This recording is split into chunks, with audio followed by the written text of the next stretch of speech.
Quiero invitarlos a abrir sus Biblias en Romanos 8.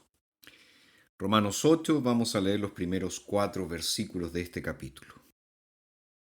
Ahora pues, ninguna condenación hay para los que están en Cristo Jesús, porque la ley del Espíritu de vida en Cristo Jesús me ha librado de la ley del pecado y de la muerte, porque Dios hizo lo que era imposible para la ley, por cuanto ella era débil por la carne, habiendo enviado a su propio Hijo en semejanza de carne de pecado y a causa del pecado, condenó al pecado en la carne, para que la justa exigencia de la ley fuese cumplida en nosotros, que no andamos conforme a la carne, sino conforme al Espíritu.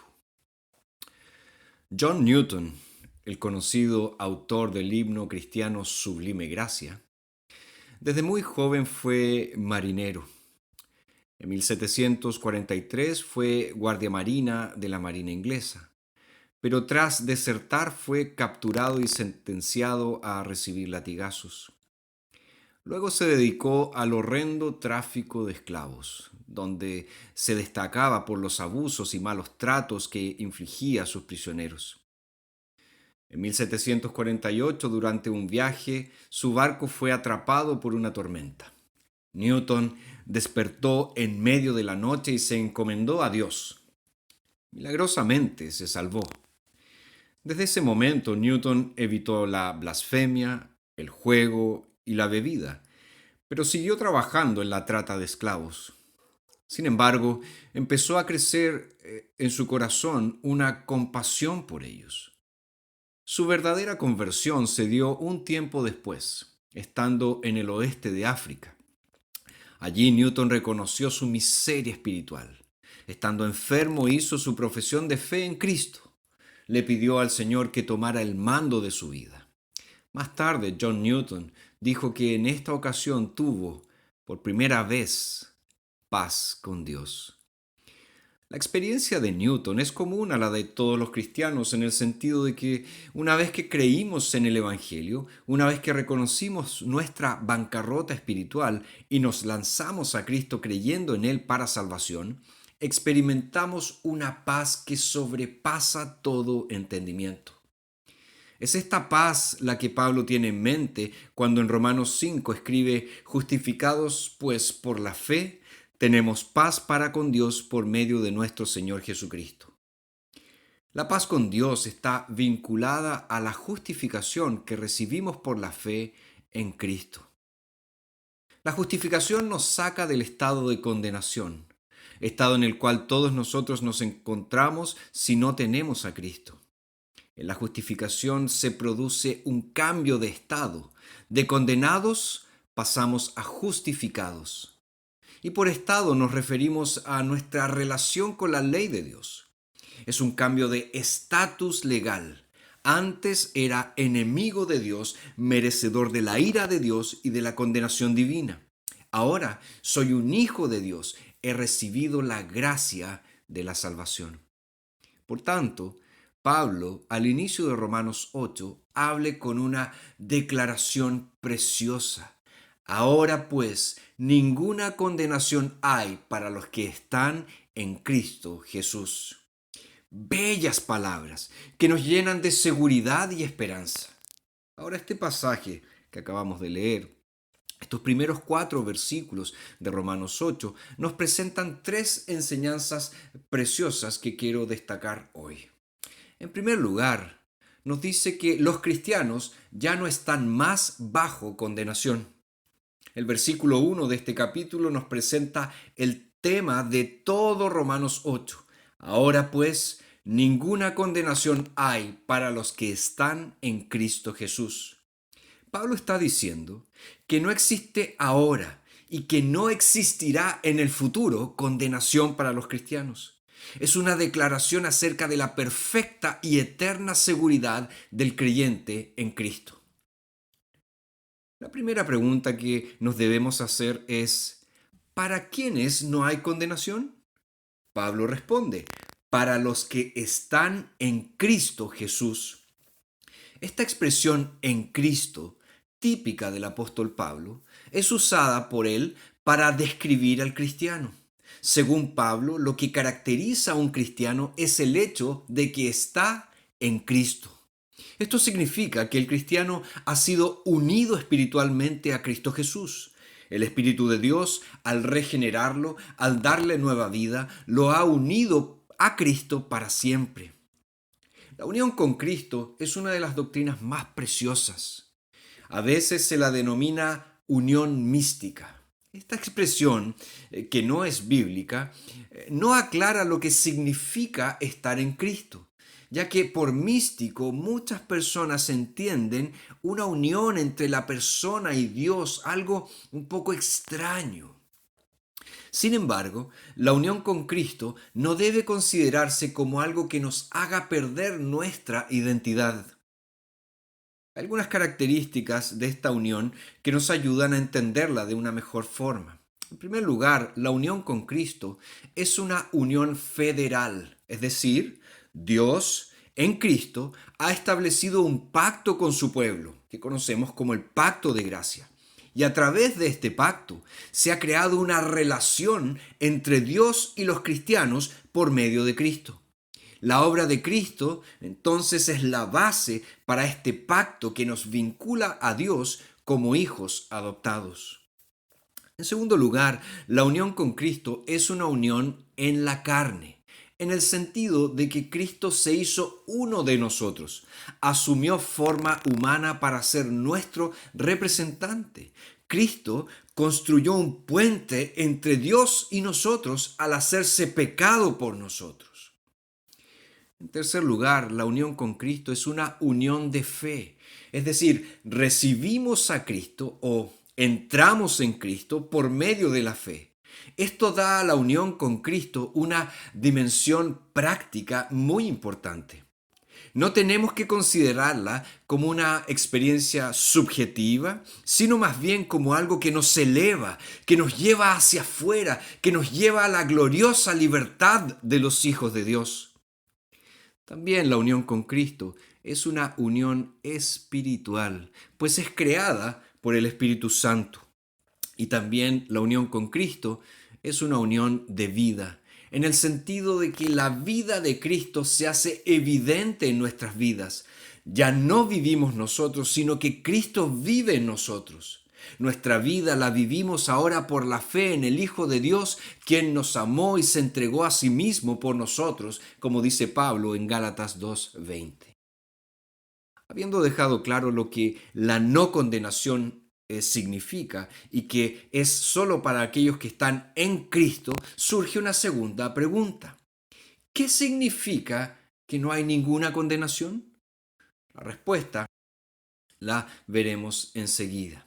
Entonces, tenemos en primer lugar que los cristianos ya no están más bajo condenación.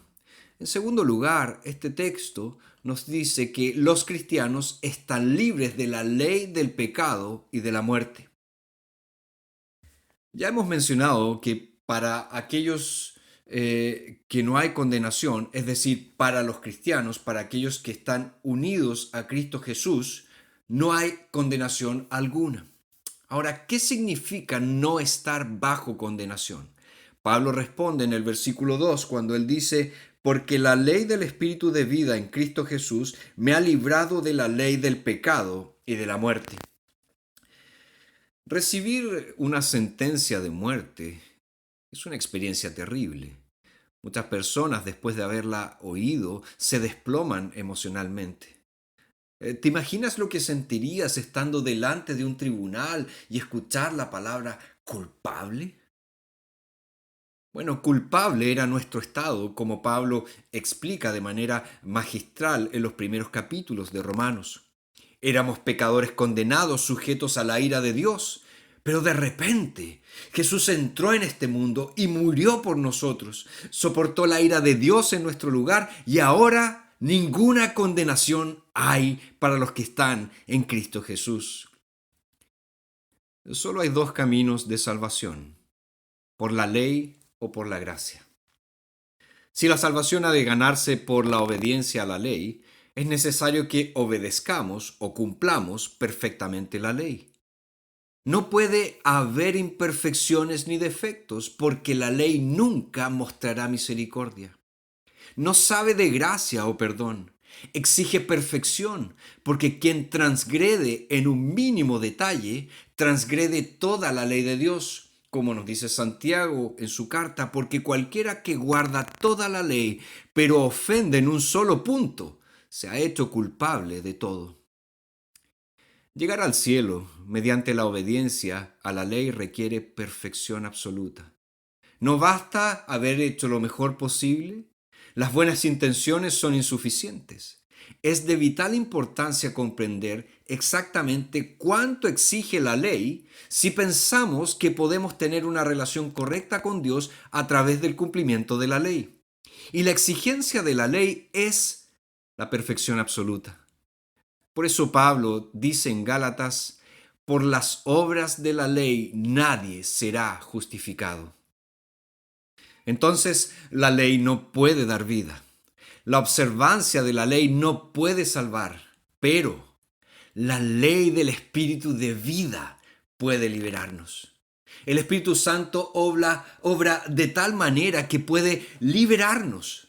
Pablo está diciendo aquí, aquí está el Evangelio. La ley del Espíritu de vida dice, hay una forma en que puedes ser libre. Y la respuesta viene de fuera de nosotros. Verso 3, porque Dios hizo lo que era imposible para la ley, por cuanto ella era débil por la carne, habiendo Dios enviado a su propio Hijo en semejanza de carne de pecado, y a causa del pecado condenó al pecado en la carne. Hay dos cosas importantes aquí. En primer lugar, la iniciativa divina para nuestra salvación. Porque Dios hizo, dice Pablo. Y la segunda es la obra de Cristo, habiendo Dios enviado a su Hijo. Nuestra salvación depende absolutamente de Dios y de la obra de Cristo. No es una obra en la que nosotros cooperamos, es una obra de Dios de principio a fin. Cristo vino, siendo enviado por el Padre en semejanza de carne de pecado. Es decir, era uno igual a nosotros, pero sin pecado. De allí la expresión en semejanza de carne de pecado. Cristo era igual a los pecadores, a los humanos, pero con una gran excepción, sin pecado. Jesús se acercó a nosotros lo más posible, pero sin pecar. Se encarnó, tomó sobre sí la naturaleza humana, pero sin pecado, para redimirnos de nuestro pecado. Él nunca pecó, pero fue considerado pecado. Por un acto de sustitución tomó nuestro lugar. Vino como el Cordero de Dios que quita el pecado del mundo. Entonces vemos que para los cristianos no hay ninguna condenación. También vemos que los cristianos están libres de la ley del pecado y de la muerte. Y en tercer lugar, el texto nos dice que los cristianos andan conforme al Espíritu. ¿Cuál es la única respuesta apropiada a tamaña obra de la gracia de Dios? Pablo responde en el versículo 4. Para que la justa exigencia de la ley fuese cumplida en nosotros, que no andamos conforme a la carne, sino conforme al Espíritu. Hay dos formas de entender este versículo. Una es verlo como una declaración de lo que Jesús obtuvo en la cruz.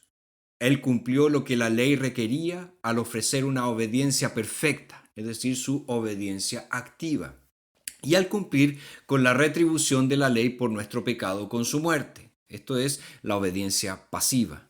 Él cumplió los justos requisitos de la ley por y para nosotros en su vida y su muerte.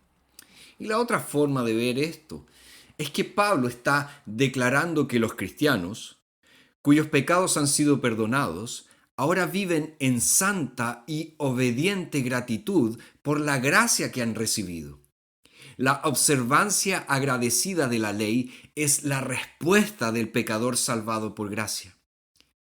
Cuando comprendemos mal la gracia de Dios, somos tentados a pensar que podemos pecar como nos guste.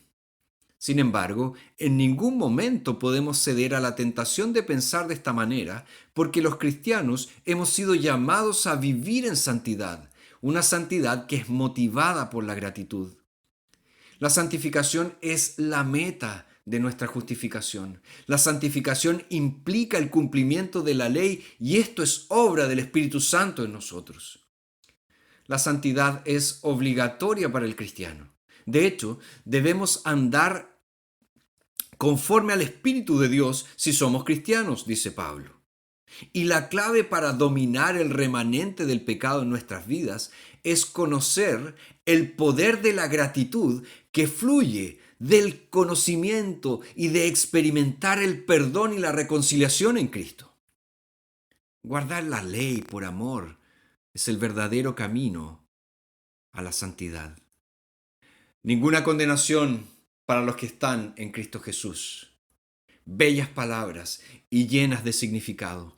El Padre me amó y envió a su Hijo. El Hijo cumplió perfectamente la ley y murió por mi pecado. Ahora el Espíritu Santo me libera aplicando estas verdades a mi vida y me lleva a la santidad. ¡Qué maravillosa salvación! ¡Qué gran verdad! ¡Qué verdad más transformadora! ¿Has experimentado esta verdad? ¿Tienes la convicción de no estar bajo la condenación de Dios? Si no es así, ve a Cristo, clama a Cristo. Esa oración será oída por Él. ¿Ya estás en Cristo? ¿Ya tienes una relación con Cristo? Entonces vive en obediencia como el sello de tu gratitud a Dios por su don inefable. Oh, sublime gracia del Señor, que a un infeliz salvó. Fui ciego, mas hoy miro yo, perdido, y Él